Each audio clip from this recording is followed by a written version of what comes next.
दैत्य जी ने पूछा भोजन लोगे? स्वाभाविक बात है सर, हाथ की चलेगी भी जात की। ये परंपरा है शुरू से, और ये परंपरा को तोड़ना नहीं चाहिए। एक तो रोटी और एक बेटी, ये समाज में रहती है तो इज्जत होती है, शान होती। रोटी अगर आपने समाज में ली तो आपका मन समाज के प्रति सजग रहेगा, और आपने समाज का अन्न खाना छोड़ दिया, समाज के साथ आपने आना जाना छोड़ दिया। ए नबू नेता के लड़के,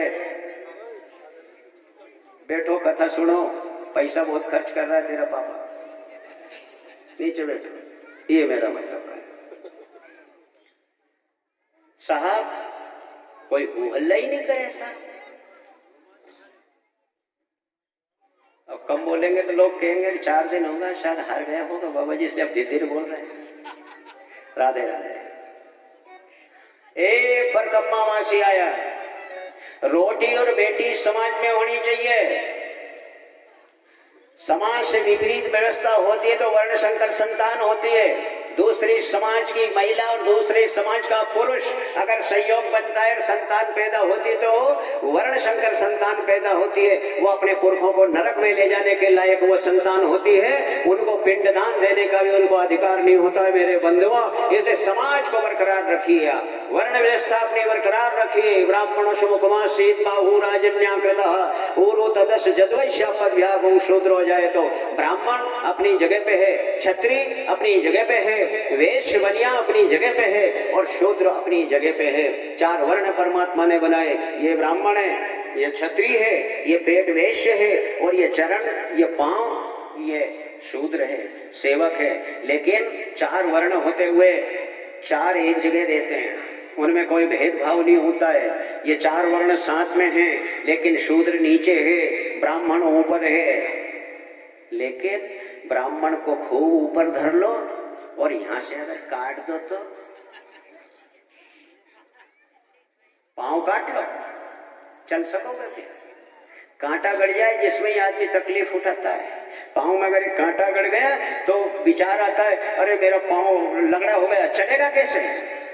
शूद्र के बिना वैश्य नहीं, वैश्य के बिना क्षत्रिय नहीं, और क्षत्रिय के बिना ब्राह्मण नहीं, और ब्राह्मण के बिना सारा संसार नहीं, और संसार के बिना ब्राह्मण नहीं, सारा संसार ही बच जाएगा। और ब्राह्मण ही नहीं रहेगा तो क्या होगा? और संसार ही नहीं रहेगा तो ब्राह्मण को फिर मिलेगा भी क्या?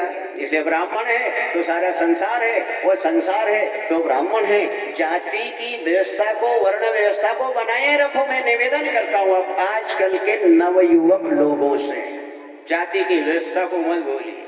जाति जन्म से होती है। लोग कहते हैं ना जन्म से क्या हो, कर्म हो तो सब जाति, कर्म से सब हो जाता है। अरे काय का कर्म से सब हो जाता है? कर्म तो ये कि कोई भी पहन लो लाल कपड़े, चंदन चौपड़ लो, ये तुम्हारा कर्म। तो इसलिए तुम बाबा जी बन गए क्या लाल कपड़े पहनने से? गधे के ऊपर शेर की खाल बिछा दो तो दूर से दिखेगा तो शेर, पर पास में जाके कहेंगे यार ये शेर दहाड़ तो मारे ही नहीं, जरा एक पत्थर मार के देखो कैसी दहाड़ मारता है। मार दो शेर उसको, गधे को एक कंकरी, कैसे चिल्लाएगा? पहले तो गिर जाएगा, इसका चीम हो चीम हो चीम हो के अलावा कुछ नहीं कर सकता। शेर की दहाड़ शेर मारेगा और गधे की आवाज गधा करेगा। कपड़े पहनने से कुछ नहीं होगा। मन नहीं रंगाया रे जोगी कपड़ा रंगाया, ये तुम ही लोग तो भजन में गाते हो सरकार। ये कपड़े रंगाने से कुछ नहीं होता, मन रंगना चाहिए। इसलिए मन रंग स्वामी ने कहा है अंत न होवे कोई समझे ले रे मना भाई, अंत न होवे कोई अपना। समझे ले रे मना भाई, अंत न होवे कोई अपना। बात यही तो है, जो आदमी रंगा गया वो दूसरे को भी रंगने के लिए प्रेरित करता है कि समझ ले रे मना भाई, अंत न होवे कोई अपना। सही अंत में कौन हो? क्या लेकर आया था जग में और क्या लेकर जाएगा? अरे मुट्ठी बांध आया था जग में और हाथ पसारे जाएगा। इसलिए अंत समय में कोई नहीं होता। धनानि भूमौ पशुवश्य गोष्ठे, नारी गृह द्वारी सुता श्मशाने, देहश्चितायां परलोक मार्गे और धर्मानुगो गच्छति जीवे एकः। जब इंसान मरता है तो उसकी माया धरती में गड़ी रह जाती है, उसके पशु गौशाला में बंधे रह जाते हैं, उसके कुटुंब परिवार शमशान घाट तक सांस जाते हैं, उसकी स्त्री केवल घर के दरवाजे तक सांस जाती है और गांव के कुटुंबी लोग शमशान घाट तक जा